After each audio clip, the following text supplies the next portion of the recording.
everyone, welcome to the second version of Mera Pehla Nivesh, which is everything around finance. So we will talk about Vipul Bhaiya ki financial journey, unke financial blunders, if any, some of the best investments that he has made, unka financial outlook kya hai. But before all of that, introduction for Bhaiya. He has been my economics teacher. He is one of the best economic professors that I've come across. And मुझे याद है जब भी हम भैया की class जाते थे it would have been as if हम चिल करने जा रहे हैं एंड सम हाउ वो चिल में हमें इकोनॉमिक्स पढ़ा जाते थे. तो it has been crazy journey with him and obviously भैया की स्टोरी तो वी ऑल हर्ड. तो भैया, to begin with we will talk about what is money for you. मैं तो बच्चों को पढ़ाता हूँ money is a medium of exchange. But medium of exchange में मैं बच्चों को जो नहीं पढ़ाता वो बता देता हूँ. सिर्फ गुड्स एंड सर्विसेज का नहीं, इवन कि आपकी रेपुटेशन का, इवन कि आपकी सोसाइटी में कितनी इम्पोर्टेंस है, आपके डिसीजन मेकिंग में कितने आपको इम्पोर्टेंस दी जाती है, आपकी फैमिली में आपको कितनी इम्पोर्टेंस दी जाती है. ये सारी की सारी चीज़ें बेसिकली मनी को सम अप करती हैं जो मेरी नज़र में. But yes, in short, money is a medium of exchange and measure of value. It is a measure of value. I think that is very deep because measure of value सिर्फ in terms of what you can buy and what you cannot buy पे नहीं रह जाता. Very true. It is around everything and everything around you. Right. Second question, which is somewhat similar to the first one, but what is the first money habit that helped you the most throughout your career? तो ऐसा क्या था जो आपने बहुत जल्दी सीखा शायद but it has helped you the most? Phases हैं बेसिकली. तो 4 फेजेस में आए यूजुअली सी कि मैंने मनी की जो इन्वेस्टमेंट स्ट्रैटेजीज थी या मनी को किस रूप में देख रहा था. तो सबसे पहले when I was in 8th standard it was meant for needs. तो उस वक्त मैं कुछ इन्वेस्ट या कुछ फाइनेंस में नहीं डाल रहा था. फिर एक सर्टन टाइम आया जब मेरे मदर हमेशा कहते थे कि कुछ नहीं लाइफ से रखे, स्टॉक मार्केट से ना आ जाएं, बिल्कुल भी बर्बाद हो जाएगा. 2008 वाज द टाइम. तो मैं क्या, हाँ स्टॉक मार्केट जुआ होता है, ठीक है, गोल्ड कॉइन ज़रूर लिया आपने, ठीक है. फिर वहाँ से मैंने पहली अपनी जो इन्वेस्टमेंट शुरू की that was related to gold. उसके बाद फिर ऐसा होता था कंजकी होती थी तो मेरे फ्यूचर बच्चों के लिए I was very young but फिर भी एक थॉट था कि फ्यूचर बच्चों के छोटा सा चाहे 5 ग्राम 4 ग्राम 2 ग्राम एक कॉइन लेके रख लेना. That was the first form of investment. वहाँ से मेरी ये जर्नी शुरू हुई थी. सेकेंड फेज़ आया फिर वरुण मल्होत्रा सर, जो मुझे लगता है इस पॉडकास्ट में सबसे ज़्यादा सुनने वाले हैं हम सारे. तो वरुण मल्होत्रा सर का मेरे को कोर्स अभिषेक भैया ने बोला कि करना है. तो I was 22 eight that time, 10 साल पहले किया था एंड ही चेंज्ड एवरीथिंग. मुझे लगता है वो मुझे नहीं जानते बट मैं हीरो वर्शिप अगर करता हूँ आज की डेट में तो he is one of the top most person. उसके बाद फिर थर्ड कैटेगरी जो आजकल मैं हूँ, अगेन पहले नेसेसिटीज़ थी, फिर मुझे लगा कि नहीं अब तो सही हो रहा है, अब धीरे धीरे मैं उसको वेल्थ क्रिएशन की तरफ लेकर जा रहा हूँ. तो these are the 3 different phases. और एक 4th फेज़ हमेशा मेरा रहता है कि आई इन्वेस्ट ऑन थिंग्स जो लोग शायद इन्वेस्टिंग नहीं समझ, जैसे नंबर्स, यूनिक नंबर्स या फिर नंबर प्लेट्स हो गए. तो मुझे वो भी बहुत पसंद है. तो मैं उस पर भी थोड़ा थोड़ा अपने फ्रेंड के साथ ऐड ऑन मनी डाल रहा हूँ. अब आई डोंट नो वो काम करेगा कि नहीं बट ऐसे दीज आर द 4 फेजेस जिसमें आई स्टार्टेड विद माई मतलब finance. And after every some time मेरे को ऐसा लगता है दैट कुछ नया नया मैं सीखने की कोशिश करता हूँ. बट ये 4 ऐसी जगह हैं जहाँ पे मैं आज भी कम्प्लीटली इन्वेस्टेड हूँ. राइट. तो दीज 4 फेजेस जिसमें सबसे पहले आपने नीड्स कवर करी, फिर आप धीरे धीरे स्टार्टिंग विद गोल्ड, सबसे बेसिक इन्वेस्टमेंट जिसको हम बोलते हैं, फिर धीरे धीरे markets and then obviously specialized products. Right. तो I will take you back to the first phase mostly. And अब अगर आपको ये कंपेयर करना हो कि उस वक्त की फाइनेंशियल इंस्टेबिलिटी आपको ऐसी क्या चीज़ सिखा के गई जो आज की डेट में शायद जब आप मच मोर फाइनेंशियल कंफर्टेबल हो अपनी लाइफ में, it could have never taught you that way. So वैसे तो उस वक्त की इंस्टेबिलिटी ने मुझे वही सिखाया जो मैंने पहले फेज में भी बात की है कि डोंट क्विट. और मेरे को ये चीज़ ज़रूर सिखाई कि मनी भगवान नहीं है, भगवान से कम भी नहीं है. तो वो चीज़ उस वक्त अर्ली एज में मेरे को पैसे ने ज़रूर सिखाई थी कि whatever you are doing उसमें आपको सबसे पहले तो पैसे को सबसे ज़्यादा इंपॉर्टेंस देनी आनी चाहिए. वन ऑफ द रीज़न कि जब मैं इकोनॉमिक्स भी पढ़ाता हूँ तो माइक्रो इकोनॉमिक्स के लेक्चर 1 में आई डोंट नो बच्चा उसको कैसे लेता है कैसे नहीं. मैं हमेशा कहता हूँ कि बेटा microeconomics teachers how to be selfish. तो कई बंदे मेरे को बोलते हैं कि यार ये नहीं लिखा है कहीं पे. तो मैं उनको बोलता हूँ कि नहीं, माइक्रो इकोनॉमिक्स का फंडामेंटली है. तो स्टार्टिंग से नीड्स का था, जब भी मैं पढ़ा रहा था तो मैंने पैसे को हमेशा इस नज़र से ही देखे that no matter what it is a necessity. And कहीं ना कहीं वो ये भगवान से कम नहीं है. तो वहीं उसी नोट से ही मैंने हमेशा शुरुआत की थी जब नेसेसिटीज़ का टाइम था. हाँ, वो चेंज हुआ विद टाइम, तो वो आपके आई थिंक आगे क्वेश्चंस में आएगा भी. बट फर्स्ट फेज में yes it was equivalent to God for me. And okay, next phase obviously आपने जब नीड्स कवर कर दी एंड धीरे धीरे you saw abundance, relative but abundance. And अब व्हाट डू यू थिंक कि उस पॉइंट से लेके आज की डेट में मनी चेंज्ड फॉर यू, और you see a lot of people, आप बहुत ज़्यादा इंटरेक्ट करते हो लोगों से भी, तो what do you think money changes in a person in a very relative format? So basically, I see 3 different type of people. First of all, मैं आपको अपना बताता हूँ कि phases में कैसे changes आए. तो starting with money equal to necessity and hence money is equals to God. फिर second phase आया कि जब मैं gold में invest होना शुरू हुआ तो I thought कि आप अपने अगर skill set पे अपने caliber पे भरोसा करते हो और आप उस पर work करते हो तो money फ्लो और फॉलो करती है. लाइक रिकोटिंग 3 इडियट्स अगेन, टेंशन पैसा तो अपने आप आ ही जाता है, सक्सेस के पीछे मत भागो, स्किल के पीछे भागो. तो वो चीज़ मैंने फेस की है, खुद भी फेस की है कि हाँ, जब हम गोल्ड का एक कॉइन भी लेकर आ रहे थे तो मैं देखता था कि यार ये गोल्ड का एक कॉइन तो है, it is equal to 5 months of ration. मैं तो अच्छा काम कर रहा हूँ.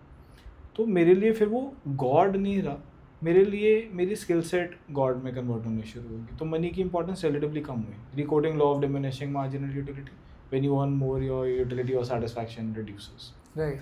फिर थर्ड फेज आया व्हेन आई स्टार्टेड इन्वेस्टिंग कि जब वरुण मल्होत्रा सर मुझे मिले लाइफ में तो मैंने उनकी स्ट्रैटेजीज अपनाने की कोशिश की. वंडरफुल पर्सन, वो आपके आसपास के लोगों के थॉट प्रोसेस से ही फिगर आउट करवा देते हैं कि मार्केट में पैसा डालना चाहिए कि नहीं डालना चाहिए. It's a wonderful thing. तो उस वक्त मेरे को ऐसा लगा कि यार पैसा आप अपने बच्चों की तरह भी कंसिडर कर सकते हो.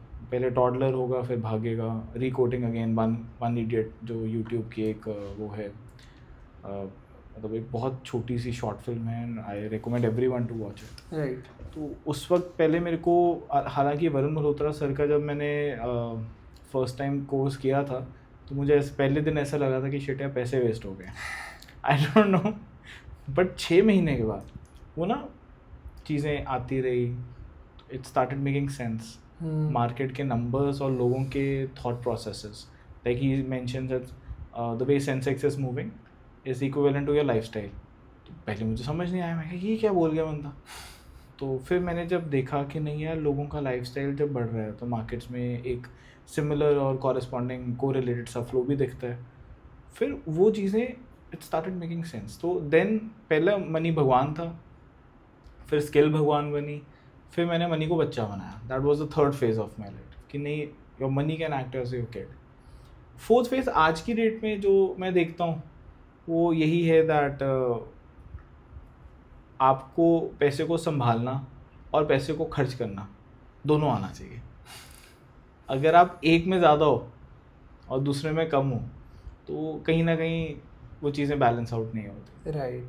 तो मैंने अब अपना स्ट्रक्चर इस तरीके से बनाया हुआ है कि I have kept a certain कि हाँ इतना खर्चना है. और मुझे अपने घर में सारी फैमिलीज में सबसे ज़्यादा खर्चीला इंसान बोला जाता है, and I am proud of it, क्योंकि मैं वो कुछ सर्टन परसेंटेज खर्च कर रहा हूँ. क्योंकि लाइफ तो यार एक बार ही मिलती है. वेल्थ में आज लाख करोड़ की बना लूँ, और मुझे पता है कि वो जो लाइफ है, वो जो एज है, वो जो पर्टिकुलर मेरी कहते हैं ना वांट्स हैं, मेरे को वो चीज़ उस टाइम पे ही पूरी करनी है. कईयों की लाइफ में वही होता है कि जैसे मैं काकू भैया को भी जानता हूँ, इज़ लाइक कि numbers is something that fascinates me. तो मेरे को ऐसा लगता है दैट ठीक है, वो उनका एस्पेक्ट, मेरे एस्पेक्ट में नहीं, खर्चना भी ज़रूरी है, थोड़ा थोड़ा खर्चते भी रहो. तो वो हाँ एक बैलेंस अब बनाने की कोशिश करता हूँ. तो फर्स्ट फेज में again God, second phase is equals to कि ठीक है स्किल सेट भगवान ने, थर्ड में मैंने उसको बच्चा बना लिया, फोर्थ में अब मैं उसके साथ इंजॉय करता हूँ आज की डेट में. तो this was what I learn. Coming to your question कि आसपास आप क्या देखते हैं, ब्लंडर्स क्या बेसिकली विटनेस करते हो, तो I see people are unable to balance. मैं फोर्थ फेज को कोट करके बता रहा हूँ कि लोग ना either they are completely into saving and I feel people around them कि नहीं वो थोड़ा सा करते हैं यार, थोड़ा तो खर्च लिया अगर, या तो people are completely into expenditures and रात को उनको नींद ही नहीं आती कि यार पैसे वापस करने हैं, EMIs हैं, इंटरेस्ट हैं एक्सेट्रा. तो आई बिलीव कि वो ब्लंडर्स ना एक्सट्रीमिटी में आते ही आते हैं. I am N economics teacher, तो जब भी डिसइक्विलिब्रियम्स आते हैं, डिसइक्विलिब्रियम्स में एक्साइटमेंट लेवल ज़्यादा भी होते हैं, एक्साइटमेंट कम भी होते हैं. इक्विलिब्रियम स्टेट के आपको वो स्टेट ऑफ बैलेंस क्रिएट करना है. Right. I think very powerful, क्योंकि इट इज़ वेरी ट्रू कि ये फेजेस बहुत ज़रूरी हैं. एंड ये चीज़ समझना कि वो बैलेंस कहाँ पे मेंटेन होता है, आप कितने कमा रहे हो और कितने बचा रहे हो और कितने खर्च रहे हो, और खर्चना कितना इंपॉर्टेंट है. I think all of these have been possible after your long journey. And I agree, सबसे बड़ी प्रॉब्लम मैं भी अपने आसपास यही देखता हूँ कि दैट बैलेंस लोग मेंटेन नहीं करते. या तो आई हैव सीन एक्सट्रीम सेवर्स और extreme spenders, Right. both of which are disastrous. So very powerful. And coming back to your investment वाली journey, which is third phase I think, जब आपने उसको थोड़ा सा after Varun Malhotra you started investing and all of that, आपका मेरा पहला निवेश मोमेंट क्या था? मैं निवेश के पॉइंट पे वैसे तो जा सकता हूँ फेज़ 1 में वापस, इसमें gold was the thing, but मेरा पहला निवेश जो था वो वरुण सर की क्लास के वक्त ही आया था. तो उन्होंने हमारे को SIP डायरेक्ट लगाना सिखाया था कि हमने किसी को 0.1% भी क्यों देना है, तो डोंट गो विद एनीथिंग. उन्होंने पहले 2-3 क्लासेस में हमें जब मार्केट्स के बारे में सिखाया तो सेट कि चलो आज 500 रुपये की SIP लगाना सिखाता हूँ. तो सर ने हमारे सामने 500 रुपये की SIP लगाई एंड मैंने वो सीखा. तो सर ने उसमें ये भी बताया था कि आप अपने ना लाइफ के जो भी गोल्स हैं जिसमें खर्चे होने हैं, चाहे वो छोटे हैं या बड़े हैं, try to make a list. उसको डिवाइड करने की कोशिश करो, शॉर्ट, मीडियम एंड लॉन्ग, फिर रिटायरमेंट, फिर वेल्थ की तरफ जाने की कोशिश करो. तो मैं बहुत छोटा था एंड आई सॉ कि यार मेरे तो कोई बहुत बड़े वो हैं नहीं, ठीक है, एक घर, फार्म हाउस, 100 चीज़ें और देख ली लिख ली होती हैं. वो कहते हैं कि सर ने जो वर्ड्स यूज़ किए थे कि ऐसे कौन सी चीज़ें हैं जो आप कर लो पूरी तो आपको मोक्ष मिल जाएगा. तो मैंने कहा यार अच्छा 100 करोड़ सब लिख लिया. 100 करोड़ चाहिए, घर चाहिए, 5000 गज का घर चाहिए, उस वक्त छोटा था, एंड फार्म हाउस चाहिए, फिर इंस्टीट्यूट्स, 5 इंस्टीट्यूट्स, मेरे नाम की जगह होनी चाहिए, बिल्डिंग भी मेरी होनी चाहिए. फिर मैंने 10 चीज़ें और लिखी. फिर उसमें उन्होंने बोला कि अब इसमें से रियलिस्टिक कौन से लगते हैं जो आपको संभालने भी आसान लगे और ये सारी चीज़ें लगे, तो वो लिखो. तो बेस्ट चीज़ उसमें मैंने फिगर आउट की ना, तो maybe I am very much connected with my needs. तो उसमें था कि आप वो भी लिखो कि जहाँ पे आपके खर्चे हो सकते. तो अभी मेरा कोई बच्चा तो था नहीं उस वक्त भी, तो मैंने अपने बच्चों का तो सोचा नहीं, बट मेरी एक भांजी है, तो मैंने सोचा कि यार मामे की ना एक छक होती है, मतलब हमारे हिंदू धर्म में जब कन्यादान होता है तो मामे की छक दी जाती है. तो मैं कहा यार ये तो अभी लाइव है मेरे सामने, तो इसके लिए मुझे कुछ करना पड़ेगा. तो मैंने उसको 5% टॉपअप पे 2000 रुपये की SIP निफ्टी 50 में लगा दी, UTI फंड में, इस थॉट से कि आज उसकी उम्र, मतलब थर्ड फेज़ में, I am talking when I was 22, so 10 years back round the clock, 2016 की बात है, तो 2015 रहा था. तो 2015 में मैंने सबसे पहले सर की सारी क्लासेस को समझने के बाद जब लाइव में उसको इम्प्लीमेंट कर लिया, तो 2015 में it was the first time कि मैंने वो SIP उसके नाम की 2000 रुपये की 5% टॉपअप पे लगा दी कि मेरे को कल को मामे की छक देनी होगी, मैं इसको वाइट का पैसा दूंगा. तो that was my first investment. And उसके बाद फिर जो जैसे जैसे मैंने सर के कोर्सेज़ को एक बार ही नहीं, मैंने 5 बार ही किया. तो बड़ा अजीब लगेगा सुनने में, सेम चीज़ें मैं 5 बार ही सुन चुका हूँ, and every time I listen to him. मुझे ऐसा लगता है कि कुछ न्याय ही मिल रहा है यार, हाँ यार ये भी बोला था उन्होंने. तो 2012-13-14 में जब मैं उनसे मिला, उनसे सुना, 6 महीने मेरा मुझे लगा कि नहीं मैंने शायद पैसे वेस्ट कर दिए. 2015 में आई रियलाइज़ कि नहीं कुछ करना चाहिए, तो मैंने उसके लिए अपनी भांजी के लिए लगाया. फिर मैंने हर छोटे चीज़ के पीछे ना इन्वेस्टमेंट्स करनी शुरू कर दी. घर हो, इंस्टीट्यूट जैसे मैंने अभी बनाया, अब कोई एक ट्यूटर इंस्टीट्यूट बना ले मॉडल टाउन एक्सटेंशन जैसे एरिया में, वो अपनी एक्टिव इनकम के थ्रू नहीं कर सकता, इट्स राइट। फैक्ट है। आप भी मेरे इंस्टीट्यूट में आए हो, तो वो सारी की सारी चीज़ें जो बिल्ड हुई हैं that came out of my passive incomes, तो वो मैंने प्लान किया था बिकॉज ही टोल्ड मी। तो first was again coming to your question कि पहला निवेश कौन सा था, वो भांजे के लिए था, and rest everything followed accordingly. And वो आपकी सिप अभी भी चल रही है? हाँ, अभी इसकी शादी थोड़ी ना हुई है। डू यू माइंड शेयरिंग क्या वैल्यू है इसकी, बॉल पार्क?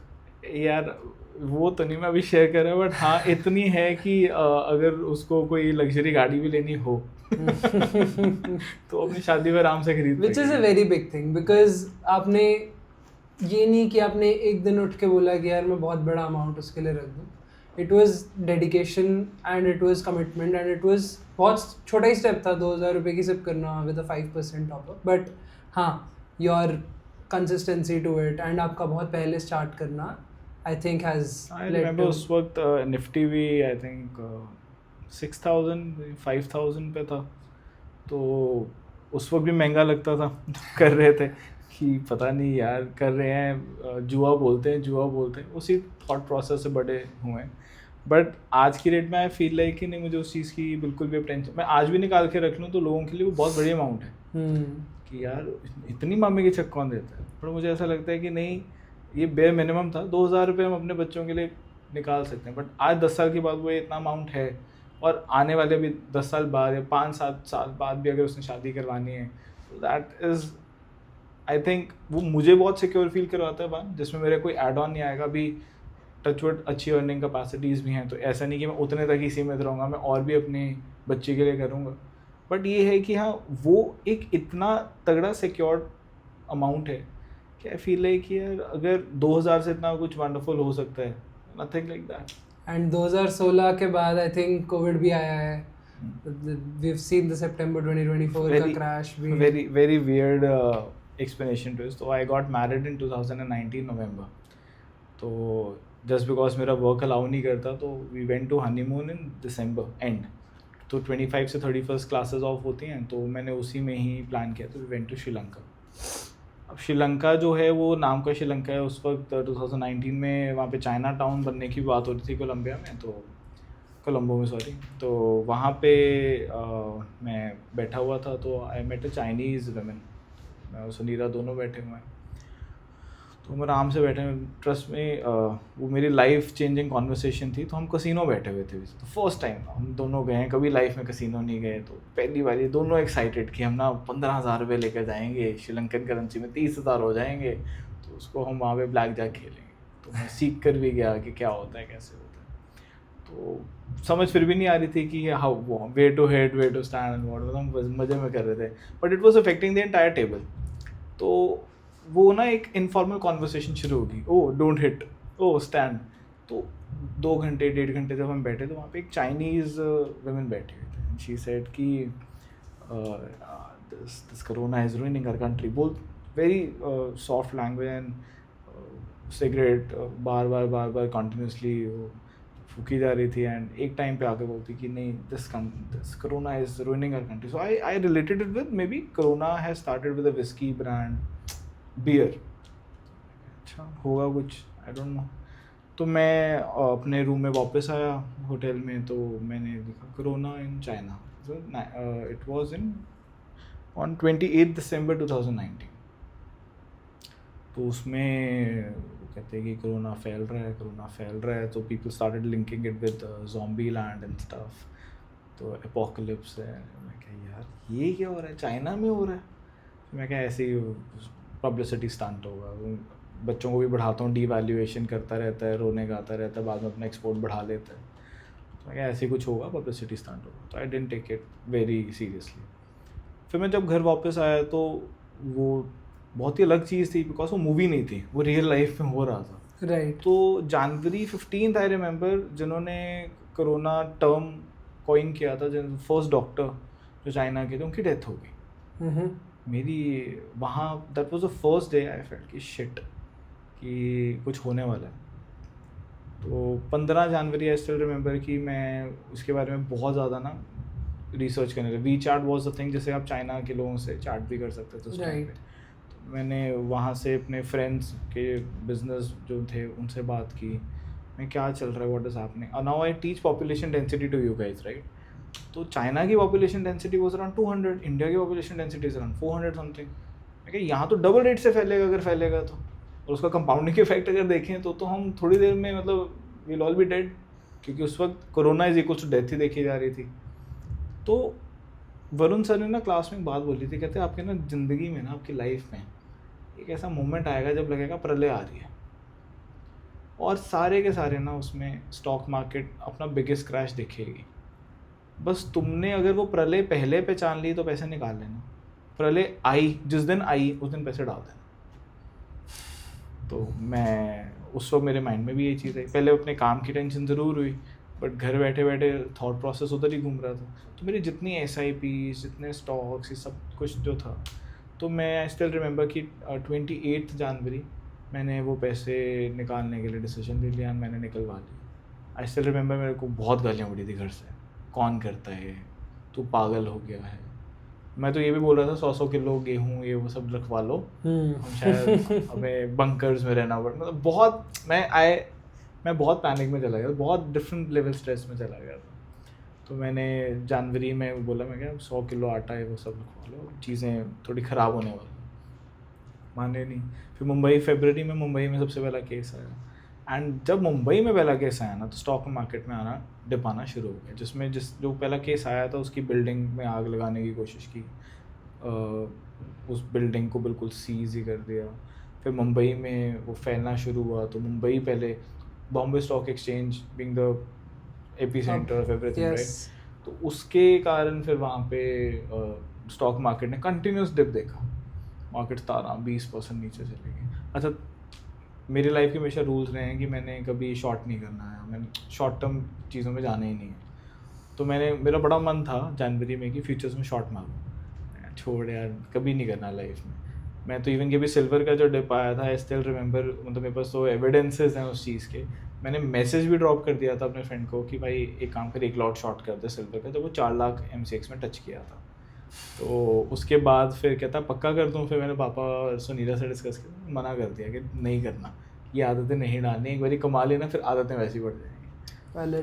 तो मैंने उस वक्त भी शॉर्ट नहीं किया, and I just took out all the money, and then educational lockdown happened 5 days before the original lockdown, जो मेरी क्लासेस का टाइम था, 16 मार्च।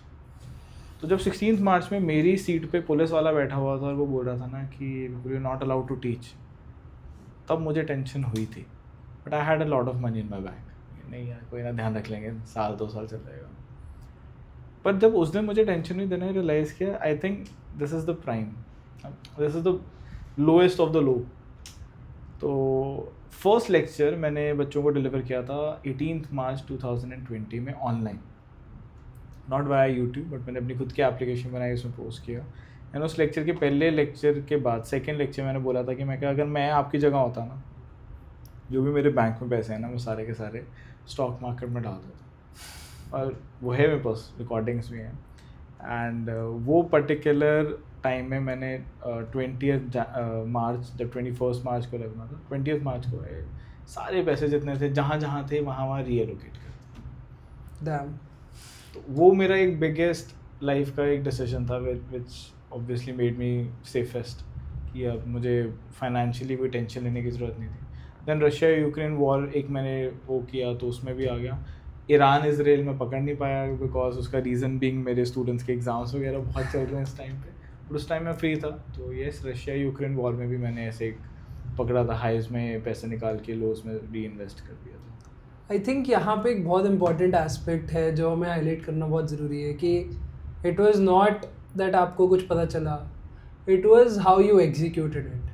क्योंकि पता चलना कि यार कोविड आ रहा है and panicking and you know just going haywire is one thing, but very diligently उसको संभालना, देन री investment which is I think the biggest thing, कि आपको दिख रहा है विथ समथिंग यू प्रेडिक्ट कि भाई we might see a lot of panic and lot of crises, and उस वक्त भी स्टिकिंग टू योर प्रिंसिपल्स कि यार नहीं, मेरा डिसिप्लिन है, मैंने इन्वेस्ट करना है, तो आई विल री enter the market. I think that is the biggest takeaway we can take from this podcast also, और investments की journey में भी, कि you have to stick to your kind of the basics at the end of the day. By the end Varun sir की जो complete explanations थी वो based on Warren Buffett की जो letters वो हर साल अपने investors को Letter address to करते their हैं। shareholders, yes. तो उन्होंने बेसिकली जो हमारे माइंड में 2-3 कोट्स थे जो डाल दिए थे ना, उसमें सबसे बड़ा कोट था कि जब दुनिया ग्रीडी होती है तुम फेयरफुल हो जाओ, जब दुनिया फेयरफुल है तो तुम ग्रीडी हो जाओ। मैं तो आज भी अप्लाई करता We keep saying that in मेरा पहला निवेश, yes. हूँ। मैं अपने काम में बहुत अप्लाई करता हूँ। तो मैं ट्यूशन मार्केट में हूँ बेसिकली। सो हमारे मार्केट में क्या होता है कि क्योंकि एसोसिएशन नहीं है काम की, तो अनएथिकल वेज ऑफ प्रोसीडिंग बहुत कॉमन है। अनरियलिस्टिक कोलैब्स बन रहे होते हैं, टीचर विद नो रिजल्ट्स, वो अपने आप को ऐसा शो कर रहे होते हैं कि हम तो भगवान हैं।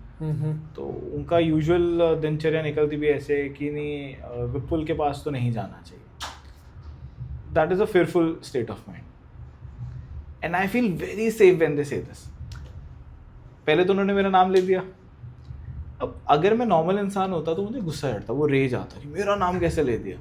बट वो मेरी लाइफ में वो कोड इतना इंस्टॉल हो चुका है कि जब भी कोई टीचर मेरे किसी कैरेक्टरिस्टिक को क्वेश्चन मार्क डालता है तो वो उसकी इनसिक्योरिटी हाईलाइट करता है, वो उसका फेयर हाईलाइट करता है। जैसे वहाँ नहीं जाना चाहिए, वहाँ बच्चे बहुत हैं। जैसे कॉमन सेइंग मेरे प्रोफेशन में, अरे बच्चे क्यों ज़्यादा हैं वो तो समझो। तुम अपने बच्चों को मीडियोकर लाइफ सेट देना चाहते हो, फेलियर लाइफ सेट देना चाहते हो कि बेस्ट लाइफ सेट देना चाहते हो। बच्चे इसलिए ज़्यादा हैं क्योंकि हम वो चीज़ें प्रोवाइड करते हैं। अब जब वो बोलते हैं ना अपने स्टोरी में, अपने रील्स में, अपने वीडियोस में कि हाँ बच्चे बहुत ज़्यादा हैं, पर्सनल अटेंशन कैसे मिलेगी। सो पेरेंट्स जो हैं वो टीचर्स ढूंढने जा रहे हैं, बेबी सिटर्स ढूंढने नहीं जा रहे हैं। वैलिड। एंड टीचर्स जो हैं उन अच्छे टीचर के पास बच्चा जाएगा ही जाएगा, और जो लो माइंडसेट वाले हैं वो ये बकवास करेंगे ही करेंगे। बट ये रेज में कन्वर्ट ना हो, वो मेरे को अगेन उस कोड से ही आता है कि जब वो फेयरफुल है तो मैं ग्रीडी हो जाऊँ। ग्रीडी क्या, मैं खुश हो जाता हूँ। और जब मुझे लगता है कि यार कोई बात नहीं कर रहा, कोई बोल नहीं रहा, मे बी मैं काम सही नहीं कर रहा या मेरे रिजल्ट्स अच्छे नहीं आ रहे, तो देन आई बिकम फेयरफुल। फिर आई स्टार्ट वर्किंग हार्डर कि नहीं शायद कुछ चेंजेस आए हैं, I have not seen it. तो वो कोड मेरी लाइफ में इंस्टॉल हो चुका है completely. And not just in financial terms, financial markets तो चलो one aspect है, but that goes much beyond Right. your investments, which is very, very valid. Okay, I think one of the most powerful messages you've given already, but one piece of financial advice जो या तो आप अपनी younger self को दोगे 20 साल पहले या 15 साल पहले, या today's youth that you should be giving purely financial. First of all, try and find a mentor. Very important. Again, younger self, अगर मैं आज से 20 साल पहले बात करूँ तो मैं अपने आप को ये ज़रूर समझाता कि okay I was paying back the debts at that time, but थोड़ा बहुत आपको इन्वेस्ट करना आना चाहिए था। बट आई फील कि वो उस टाइम पे वैलिड इसलिए नहीं हो रहा था बिकॉज 2008 के क्राइसिस बहुत बड़े थे। We saw suicides happening around all of us. तो लोगों के लिए स्टॉक मार्केट, स्टॉक वर्ड ही इतना ज़्यादा ख़राब हो गया था कि एवरीबॉडी वाज लाइक नहीं यहाँ नहीं पैसे डालने। बट अगर मैं अपने आप को एडवाइस दे पाता आज से पहले कि स्टार्ट वेरी स्मॉल, तो अगर 5,000 कमा रहा है ना तो 50 रुपये इन्वेस्ट कर देगा, बट इन्वेस्ट ज़रूर कर। तो that was the first advice जो मैं अपने आप को देना चाहता हूँ। आज के बच्चों को मैं एडवाइस देना चाहूँगा कि मेरे टाइम पे तो लोग ही कम थे जिनसे हम ये डिसीजंस, ये प्लानिंग्स कर सकते थे। आजकल क्योंकि यूट्यूब एंड ये वो सारी चीज़ें बढ़ गई हैं, so don't trust anyone. We have seen cases जिसमें सेबी ने भी इनको कुछ ऐसे यूट्यूबर्स हैं जिनको बोला है कि you are not allowed to invest because false claims सामने ले आते हैं। एंड मेंटोरशिप लेना और मेंटोर को आइडेंटिफाई करना इज़ द फर्स्ट थिंग जो इन बच्चों को पहले सीखना चाहिए। Right mentor, right guidelines will create character, और वो कैरेक्टर ही आपको इन्वेस्टिंग में हेल्प करता है।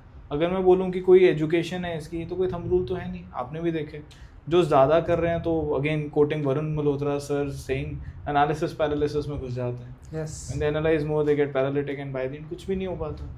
और ऑन द कॉन्ट्ररी जो बंदा एक कैरेक्टर बिल्डिंग पे काम कर रहा है, not finance but financial character building पे, वो एक लॉन्ग टर्म इम्पैक्ट डालता है बच्चे के लाइफ में। तो gen Z and gen alpha दोनों आर स्मार्ट इनफ, इतने स्मार्ट हैं कि वो आइडेंटिफाई कर पाते हैं provided they are given with the right form of checklist. Right. किस पे भरोसा करना चाहिए, किस पे भरोसा नहीं करना चाहिए, ये एक फर्स्ट फेज है जिन पे इनको काम करना चाहिए।